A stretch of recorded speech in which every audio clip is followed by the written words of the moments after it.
ఇక 21 వరకు ఈ యొక్క ఆప్కి వచ్చే అవకాశం ఉంది. కాబట్టి మొత్తానికైతే బీజేపీకి మొత్తానికి చాలా కంఫర్టబుల్ విన్ వచ్చే అవకాశం ఉంది. మ్యాజిక్ ఫిగర్ 36కి గాను వాళ్ళకు ఒక 7-8 సీట్లు అధికంగానే వచ్చే అవకాశం ఉన్నట్టుగా మనకు తెలుస్తుంది.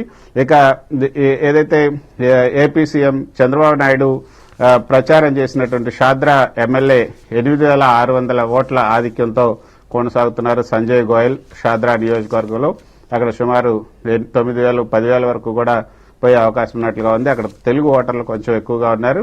సో దాని ప్రభావం ఏపీ సీఎం చంద్రబాబు నాయుడు ప్రచారం చేసినటువంటి ఆ ప్రభావం ఎక్కువగా ఉన్నట్లుగా కూడా మనకి అర్థమవుతుంది. గతంలో ఇక్కడ ఆప్ గెలిచినటువంటి పరిస్థితి ఇప్పుడు 10,000 వరకు కూడా బీజేపీ వచ్చిందంటే ఖచ్చితంగా అది ఏపీ సీఎం చంద్రబాబు నాయుడు యొక్క ప్రచారం యొక్క ప్రభావం అని చెప్పొచ్చు.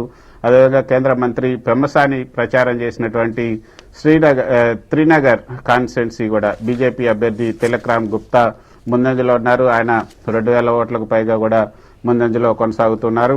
అయితే ఓట్ పర్సంటేజ్ కూడా మనం చూసుకుంటే బీజేపీ 48.5% ఉంది. తర్వాత ఆప్ 44.2% ఉంది. వీటి మధ్య కొంత 5% వరకు అంటే మొదట్లో మనం చూసుకుంటే బ్యాలెట్ ఓటింగ్ అవి చూసుకుంటే పోస్టల్ బ్యాలెట్లు అవి చూసుకున్నప్పుడు దాదాపు ఆ పార్టీల మధ్య 10% పైగా తేడా వచ్చింది. కానీ ఇప్పుడు 5%కి తగ్గింది. ఇక అది స్టాండర్డ్ గానే ఉండేట్లుగా ఉంది. 5% ఓట్ బ్యాంక్ వీళ్ళిద్దరి మధ్య తేడా ఉన్నట్టుగా ఉంది.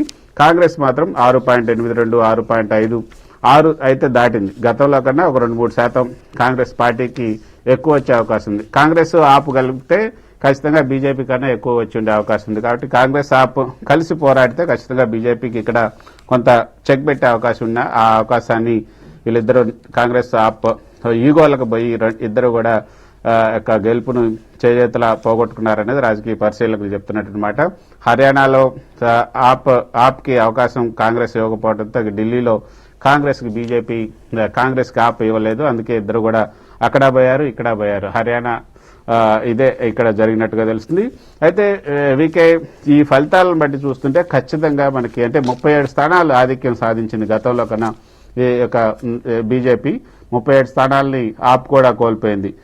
బీజేపీ అయితే బాగా బలపడింది అన్నది మాత్రం చాలా క్లియర్ కట్ గా మనకు అర్థమవుతుంది. అదేవిధంగా ఆప్ చాలా బలంగా చాలా చోట్ల బలహీనపడింది అన్నది కూడా మనకు అర్థమవుతుంది. ఓట్ పర్సంటేజ్ బాగానే ఉన్నప్పటికీ కూడా అంటే ఆ యొక్క కొంత క్రెడిబిలిటీ అన్నది లీడర్ కోల్పోయారు. కాంగ్రెస్ యొక్క కేజ్రీవాల్ క్రెడిబిలిటీ అండ్ పర్సనాలిటీ ఆయన కోల్పోయారన్నది చాలా క్లియర్ గా అర్థమవుతుంది. కేజ్రీవాల్ పర్సనాలిటీ ఇప్పుడు స్పెంట్ ఫోర్స్ అయినట్లుగా తెలుస్తుంది. ఆయన గతంలో మనం చూసాం ఆమ్ ఆద్మీ పార్టీ తరఫున పోటీ చేసినటువంటి అభ్యర్థుల హిస్టరీ కనుక చూస్తే చాలా కింది స్థాయి నుంచి వచ్చినటువంటి అభ్యర్థులే పోటీకి నిలబడ్డారు. కానీ ఇప్పుడున్నటువంటి అభ్యర్థులు కొంత ఆర్థికంగా బాగా ఉన్నటువంటి అభ్యర్థులకి ఈసారి సీట్లు ఇచ్చారు. అది కూడా కొంత దెబ్బ తగిలింది. ఆమ్ ఆద్మీ పార్టీ మొదట్లో ఏ విధంగా అయితే ఉంది, ఇప్పుడు ఎట్లా ఉంది కనుక చూస్తే రాజ్యసభకి ఆమ్ ఆద్మీకి చెందినటువంటి రాజ్యసభ సభ్యులను కనుక చూస్తే వాళ్ళు కోటీశ్వర్లకే ఆ రాజ్యసభ సీట్లన్నీ కూడా ఇవ్వటం, వీటన్నిటి ద్వారా ఆ పార్టీ పట్ల కొంత పర్సెప్షన్ మారటం వల్లనే ఇది మారింది. కేజ్రీవాల్ గ్రౌండ్ రియాలిటీని కోల్పోయారు. శేష్ మహల్ తర్వాత ఈ యొక్క ఢిల్లీ లిక్కర్ కేసు ఇవన్నీ వచ్చిన తర్వాత కూడా పార్టీలో ఆయన మార్పులు చేర్పులు చేసుకోవడం కానీ ఏవి కూడా మనం చేసుకోలేకపోయారు.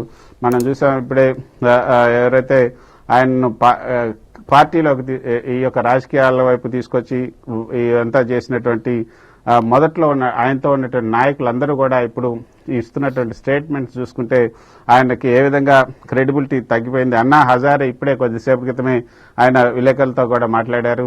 ఇది ఇన్ని రోజులు ఆయన అధికారంలో ఉండటమే మనకి ఆశ్చర్యం వేస్తుంది అన్న అభిప్రాయాన్ని ఆయన వ్యక్తం చేశారు. అన్నా హజారే అభిప్రాయం అడిగినప్పుడు ఢిల్లీలో ఆప్ ఓవరాల్ గా చూస్తే బీజేపీ గెలుపు సంపూర్ణమైందనే మనం ఇప్పటికైతే అనుకోవచ్చు. ఎందుకంటే మహా అయితే ఇంకొక సీట్లు అటు ఇటుగా అయితే అవుతాయేమో కానీ